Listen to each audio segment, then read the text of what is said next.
Nossa unidade móvil estava presente no momento que a polícia faz uma entrada bastante importante no bairro de Monte Verde. Camina que essa aqui aduna bom fruto. Camina estava basta polícia chega no lugar, passina de imediato, faz ação, passina logra também confiscar que outro para importância de caso. Cita de gran importância que a polícia detém dois hombres sospechosos. Essa que passa durante a marcha noite, dia 25 de agosto de 2015, alrededor de 10h30. Promessa que estava na polícia detém o homem RHZ, nascido na Corsó de 44 anos de idade.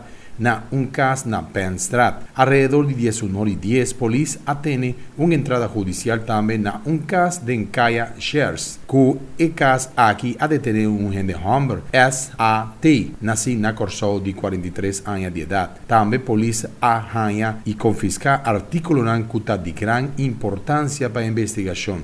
Apresentar ambos sospechosos que a autoridade ha ordenado de imediato o cancelamento e pendiente para a investigação, para o qual está o caso aqui. Principalmente camina em certa situação de peligro que o está treinando para arriba a muralha, em certa coisa que o esquivi, especificamente camina é que o não tem nada de visa. Assim, está a coisa aqui que eu representar e polícia de imediato a tomar ação e de imediato a tocar a canta bingo, dando resultado de situação aqui para a entrada judicial, qual camina a polícia está sendo cada dia seu trabalho para estar de melhor maneira para a segurança de gente do pueblo de Corsó.